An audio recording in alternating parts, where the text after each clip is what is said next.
FaZe is in the bin. FaZe is really having a tough time. Remember I told you that I didn't think they would survive unless somebody buys them, and I think there's still chance that the Saudis or the Qataris or the Emiratis might buy them. I still think there's a chance that might happen. But if that doesn't happen, I think FaZe is, as we know it, is over. Let's get into it. This was a story in GamesBeat by Jordan Fragan. I've accidentally criticized something that she's written before.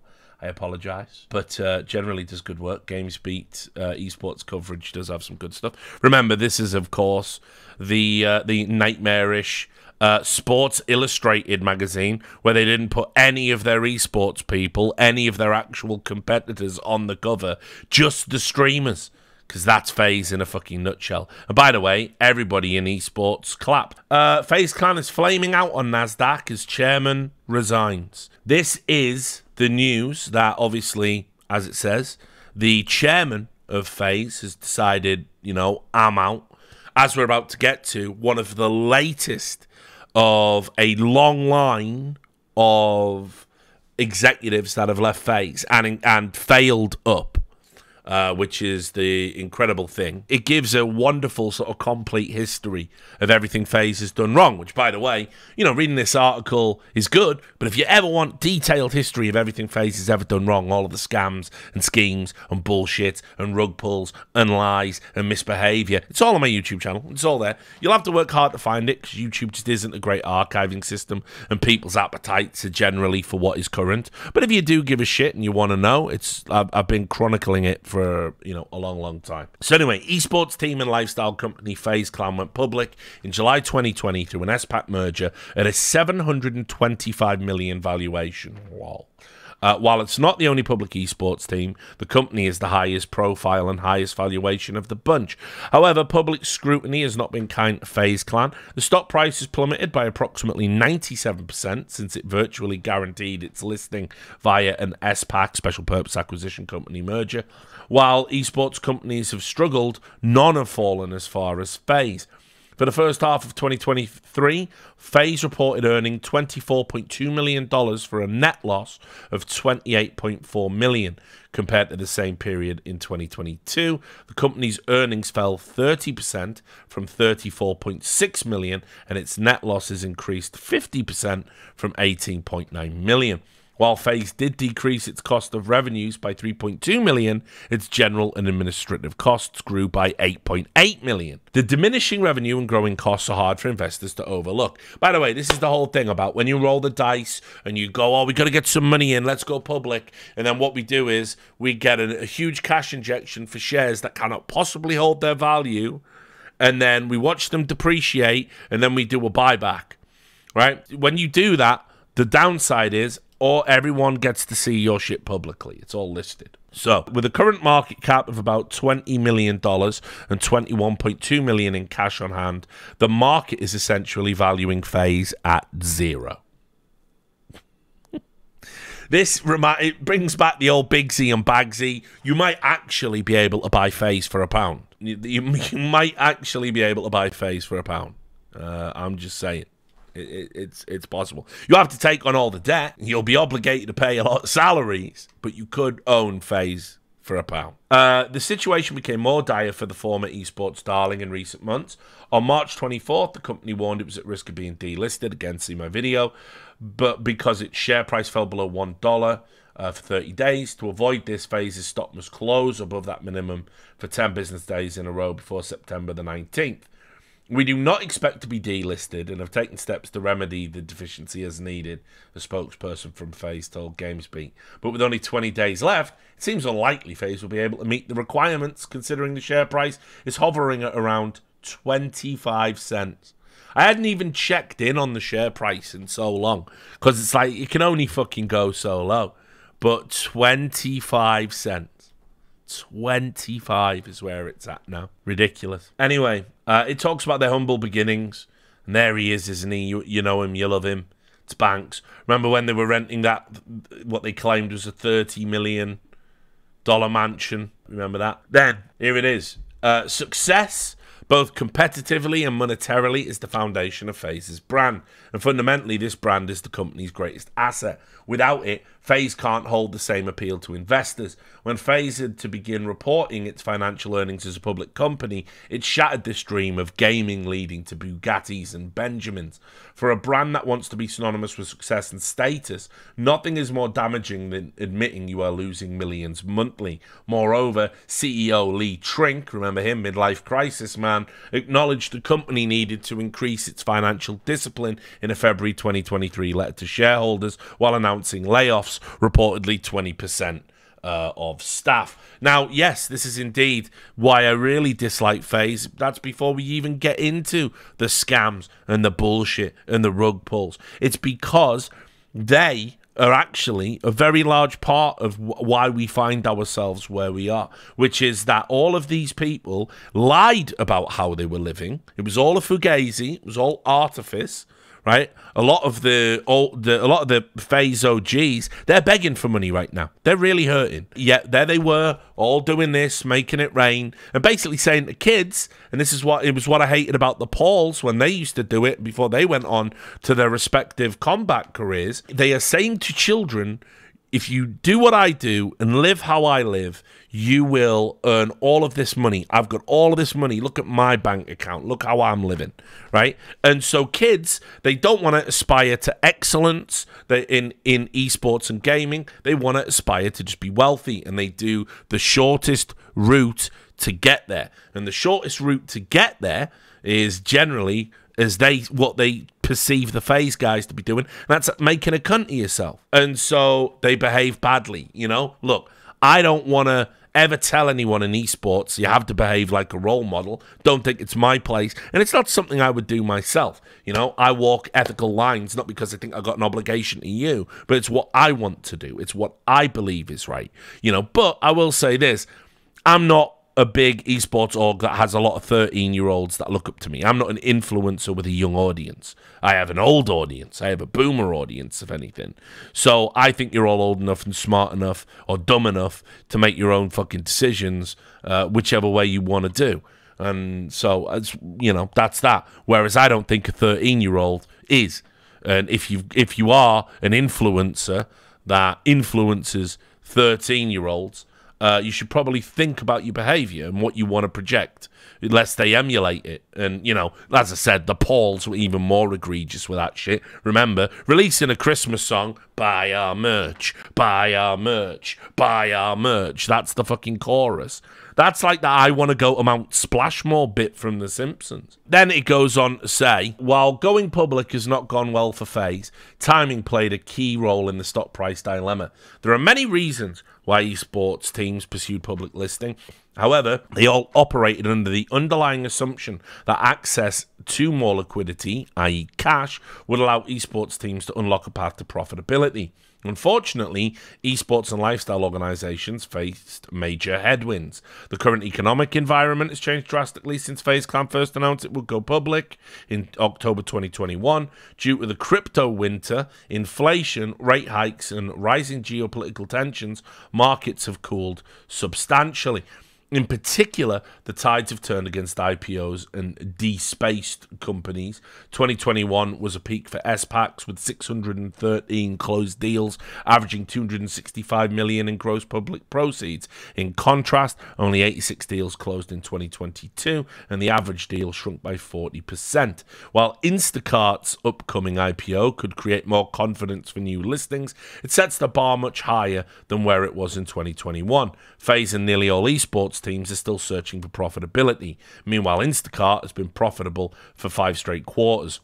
By going public in July 2020, FaZe Clan entered a market where investors wanted sure bets, not speculative assets. Even if the increased access to liquidity could lead to profitability, FaZe simply did not have the runway to make that happen. And of course, listen, it's so insane to me that we're basically talking about these factors having tanked esports. But what I learned sort of in the aftermath of, because before the esports winter, it's no coincidence, before the esports winter we had the crypto crash, and that was because a lot of these esports orgs, TSMs, 100 Thieves, FaZe, they were essentially being propped up by this new thing that they thought was going to fucking last forever. And I don't know how irresponsible you have to be to kind of, like, listen, I won't get into this on this stream or this video if you're watching from the future on YouTube. I won't get into doing, again, a little smug dance about I was right about crypto and how it's all bullshit. And what I love is, by the way, all the people that telling me cryptocurrency was the future, they're now doing the old pivot back to, well, the blockchain does have some fascinating real life applications, actually, Richard. There is a incredible book called Attack of the 50-Foot Blockchain. It's up, I've got it up there. You guys should read it if you're interested in this sort of thing. It's bullshit. A lot of these grifters are now moving on to Web3. That's the next big thing. They're all talking about Web3 and how that's oh, we were only joking about the crypto. We're in Web3 now. So it was all nonsense.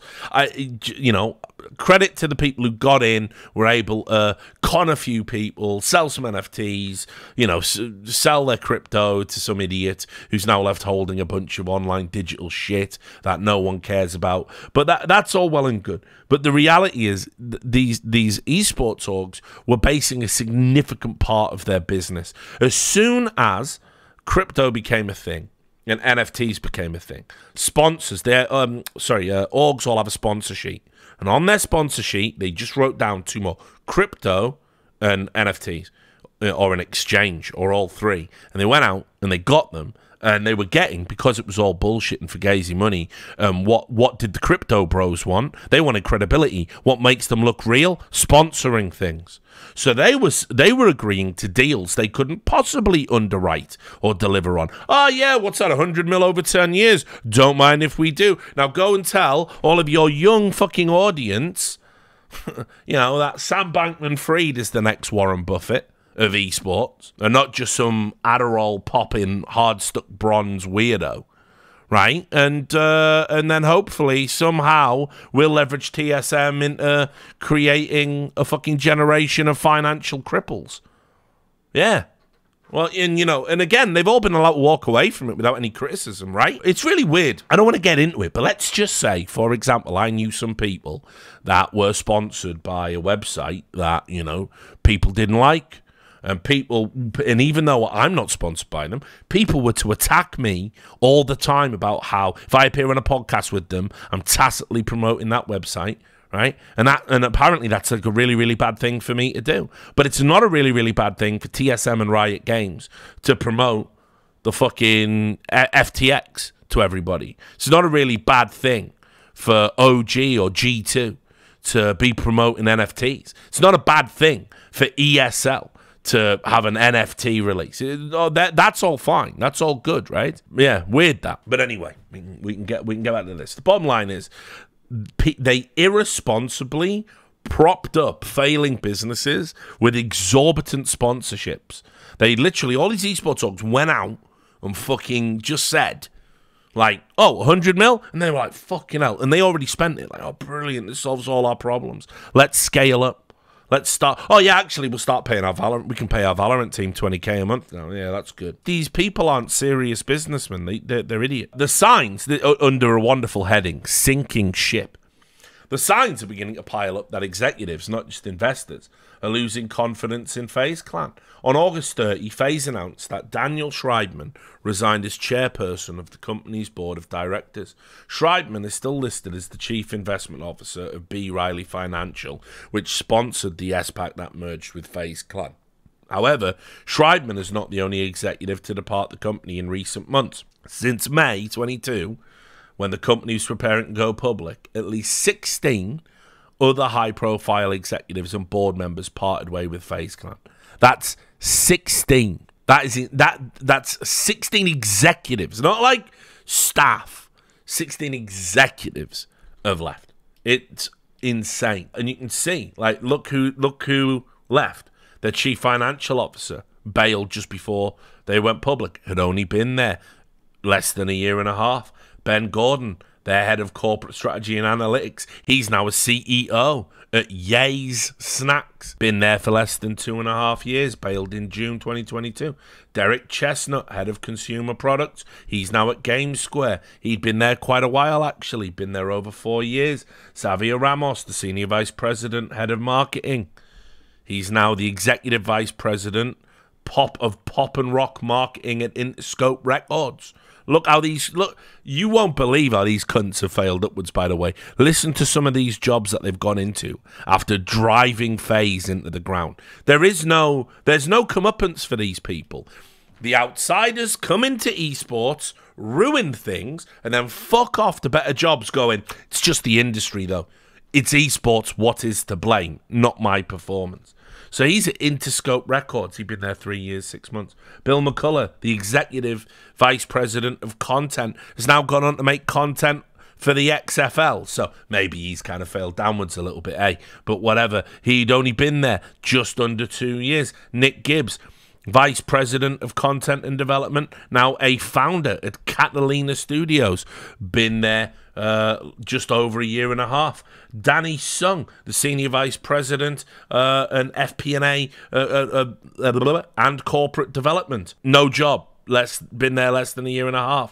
Kai Henry, chief strategy officer, now a CEO at Future Studios, spelt wrong. Future. Been there just over 2 years. Darren Yan, chief talent officer, now a founder / CEO at the Saculum Group, whatever the fuck that is.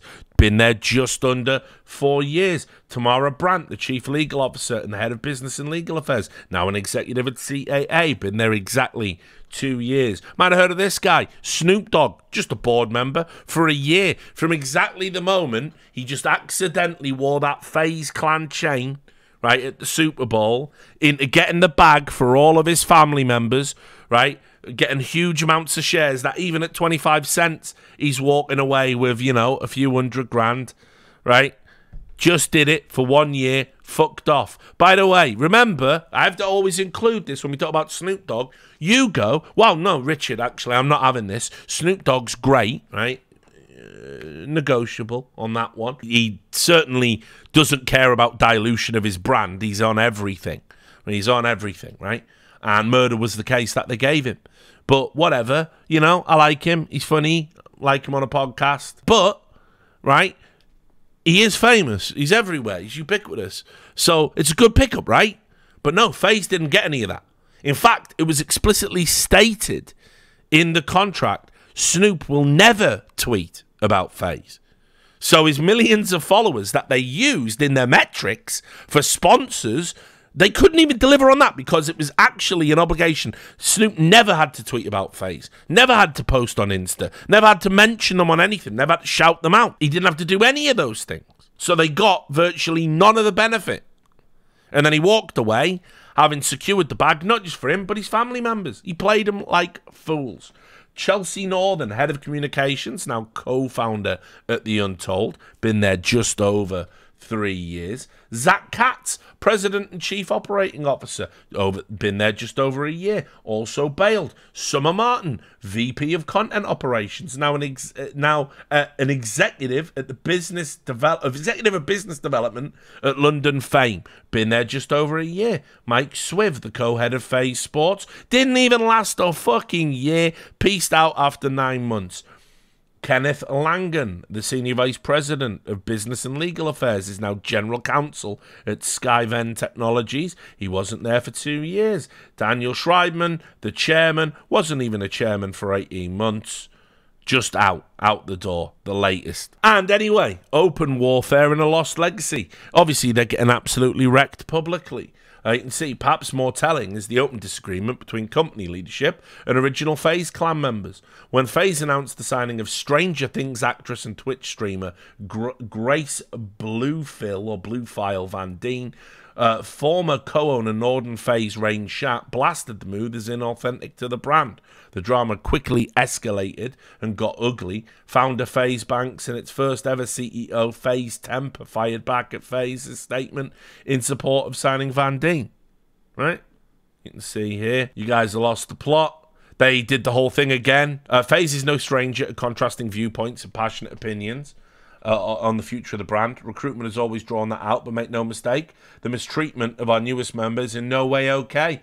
Grace joined in hopes of bringing her voice to FaZe, and we stand by it. No, what you did is you picked up another celebrity, right, instead of doing what you've always done, which is you take the talent, the people who can play the video games good and scream and entertain teenagers, you take them and you big them up and you turn them into bratty fucking millionaires with insane egos that then fucking create constant drama so you can monetize it via YouTube. That was always your fucking model.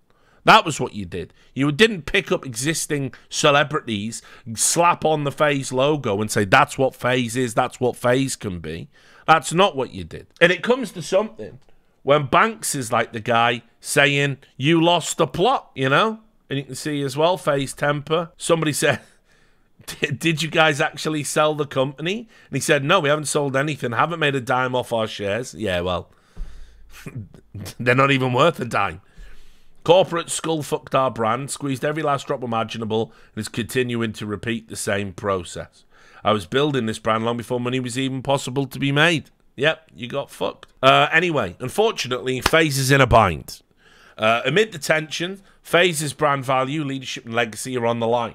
While the company could request an extension from NASDAQ to regain compliance, it's unclear how it would go about raising the stock price by over 3 times its current share price with that additional time. Depending on what FaZe's outstanding liabilities are, it might be possible to sell the company. The brand could be valuable to another company looking to reach its massive fan base. Alternatively, a reverse stock split could be possible. However, without a plan to achieve profitability, it just delays the inevitable. And there you go, there's their video introducing FaZe Snoop with another chain that he wore. Ultimately, FaZe's public listing failure speaks to the bitter cold of the esports winner. I'm claiming it. I reckon I said it first. I don't give a fuck. I know I didn't. I popularized it. I'm having it. I'm having esports win. Everybody says it now. I even put it in the thumbnails where I was like Sean Bean. Well, Griff put it in the thumbnails. I'm a talentless fraud. But, you know, I'm having esports winter. I'm going to trademark it. Anyway, no other esports team had FaZe's resources or PR blitz that included a Sports Illustrated cover and a jewel-encrusted chain Snoop Dogg wore during his Super Bowl halftime performance. Many believe the company set the gold standard for brand value in esports. Now its once $1 billion valuation has crunched about 98% to around $20 million. If every other esports team without diversified operations is worth less than FaZe Clan, the esports industry is in dire straits.